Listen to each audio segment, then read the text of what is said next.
All righty. Good afternoon, Timothy. How are you today? Good afternoon, Danielle. I am good. How are you? I am wonderful. Well, it has been a pleasure to get to know you thus far today and in our email chats now that you are finally here and settled in Florida. So welcome to the Sunshine State. Thank you. You're welcome. So we've uncovered, some great experience, some great skill set. So I want to just kind of walk through a little bit about your HR experience. So before you joined the HR realm, I see that you had some hospitality experience, which is wonderful. That, of course, then translates into your customer service and your HR experience. You're going to school for your degree and you're almost finished that, correct? Correct. Yes, Okay. And you're doing that remote that is online? correct.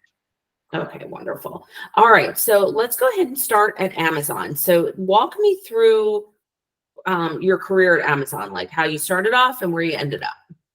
So with Amazon, I started off as a trainer.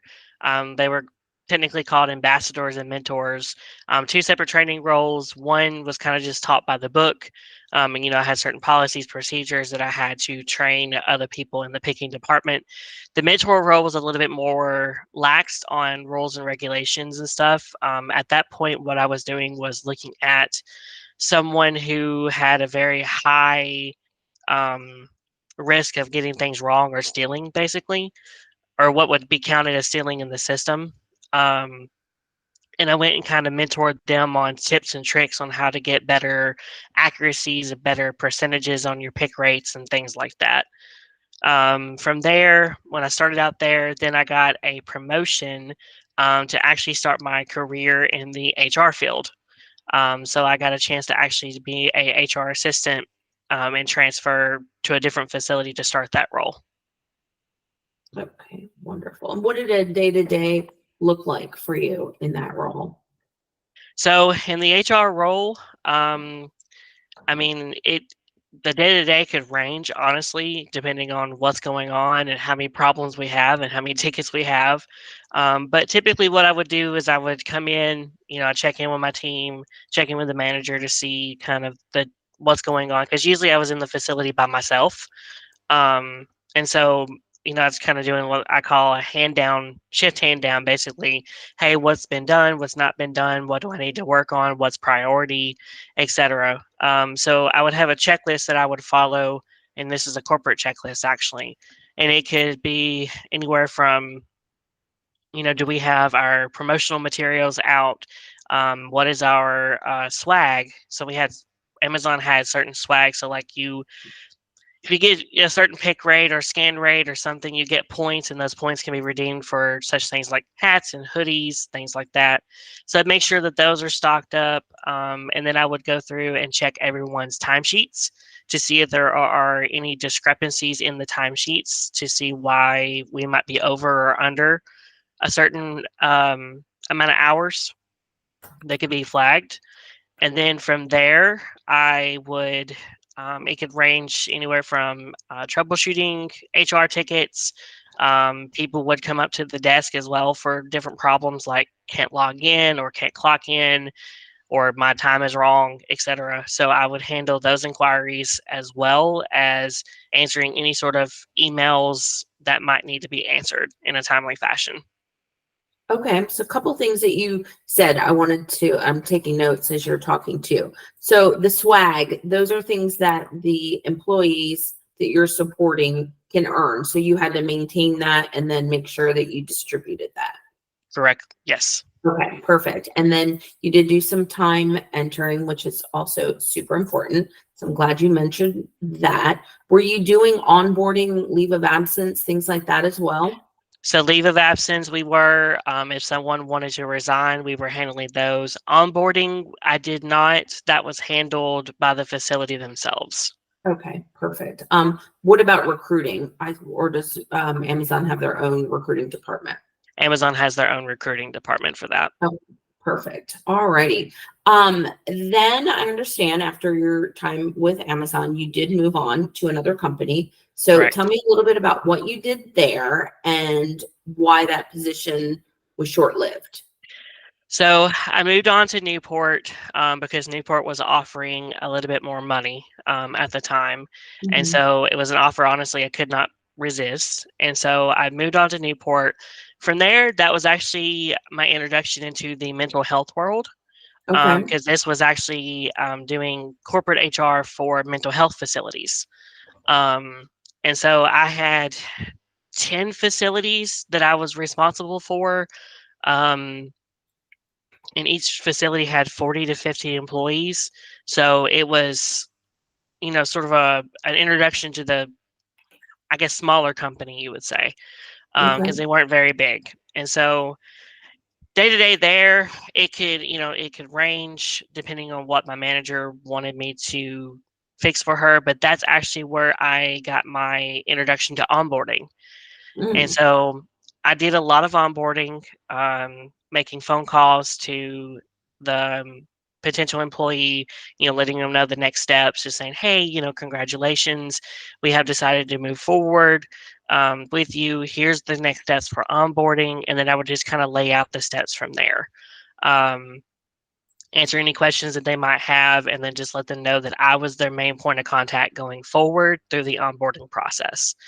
Um, I did not really ever had questions about it. Like I tried to simplify it, the best that I could, so that I wouldn't have any questions in the end. But I told them that if they had any questions, don't hesitate to reach out to me. Um, from there, it was onboarding.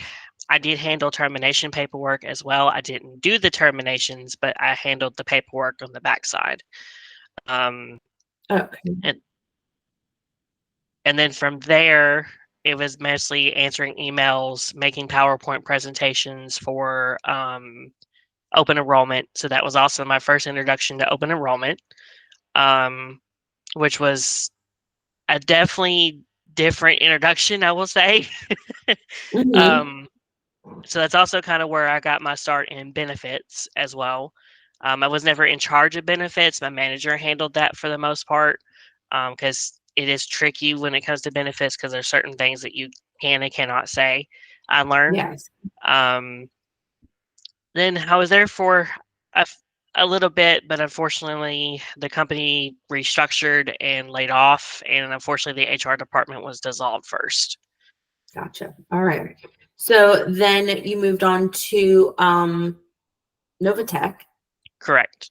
Okay. And then in that position was the position that you had up until your uh, plan to relocate here to Florida, correct? Correct. Yes. Okay. And that position, tell me a little bit about what you did there. So I did a little bit of everything, honestly, from onboarding to termination paperwork. Again, it was one of those we did not handle terminations unless it was something like very drastic. Hmm. Um, and we just did the paperwork on the side. So it ranged from I was kind of the onboarding specialist there because Okay. I actually created an onboarding program um, and just stuck with that program, and it was very smooth sailing for the company because hardly anybody had complaints or actually nobody had complaints, to clarify that. And it was awesome. Like, I've developed a system that just it flowed freely and it worked. Mhm. But Okay. I also handled termination paperwork. I handled probably 100 to 150 emails a day Okay. because we had 500 employees at the time that I started, and then we acquisitioned another company, which put us over 620 employees. Okay. Um, so I got my first introduction to acquisitions as well, and then I also facilitated orientation. The only part that I did not facilitate within orientation was the benefits. My Hmm. manager was more experienced in benefits at the time, and so she wanted to handle that portion. But everything else, with the introduction of the company to here's your other benefit that's not insurance, here's your other benefits, what we offer, things like that, I would facilitate that. As well as if we had any kind of technical issues with UKG, I also was the main person that would call the UKG support line and have tickets made in for any kind of issues that we might be having.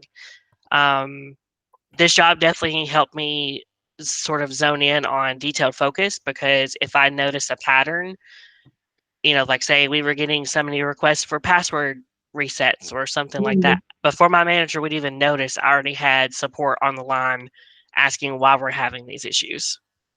Okay, so that right there, that one thing that you said, I have to keep track of what time that was, um, just triggered my thought on a position that I'm hiring for that I think you could be perfect. Okay, So I'd like to talk about that sure. for a minute. So I am hiring for um, an executive admin slash HR assistant. It's a really unique hybrid blended type of role. So you Okay, would be supporting the COO of this company. It's a law firm. So you would be assisting her with gatekeeping, kind of, people coming into her office, um, and duties that she has. So that would be number one. Number two, you'd be assisting with the HR process. Number three, you would be assisting in a way that you just said, knowing what needs to be done before it is said. And I think that that's number one with this type of role. So, like, let's say you walked past the shredder and it was overflowing. You would have that natural intuition and curiosity to say, "Oh gosh, that's overflowing. Let me call and have that done," as right, opposed to someone coming to tell you, Timothy, this is part of your job. You need to do that. It's not that type of person that they're looking for. They're looking for someone who takes ownership of their job and is able to go in and do that. Someone that, if let's say, for example, if something came out from the executive team to the team that's working, and were asked to make sure that everyone read this, it was super important. Please do that by the end of the day. Well, let's see, it's getting to be 4:12, close to the end of the day, and I still haven't heard from Sally, Mike, and Joe. Okay, so you hop up from your desk, you go over, Sally, Mike, and Joe, please confirm that you've read that, send back the reply or whatever, that to go and do that. So we're really looking for someone that, obviously you're not going to know all these things on day one or day two or right, even, the first couple weeks. But as time goes on, you're going to learn all of these little nuances about the job. But a lot of it can't be taught. It has to be naturally intuitive. So right. what are your thoughts on that? I'd say honestly, I am very open to that position, because that sounds like me. Yeah. I'm very, I guess, independent driven. Hmm. Um, I like to take charge of my role, but also improve in my role at the same time.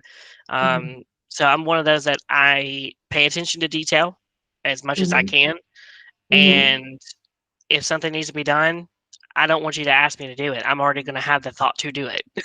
Okay, perfect. And that's really and truly what we're looking for this position. But because of it being so unique, that you do need to have the HR experience, and then you need to have um, the admin experience as well, and that level of professionalism with the types of companies that you have worked for, and the confidentiality, of course, working with the medical field, and and the interesting part that you had at Amazon, where you actually did the swag and things like that.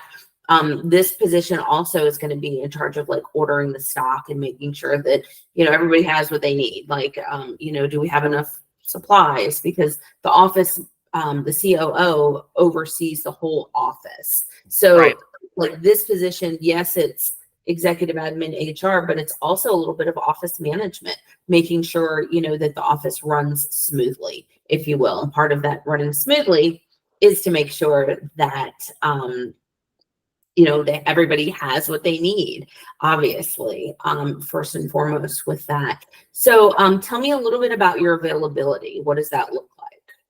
honestly, I have open availability.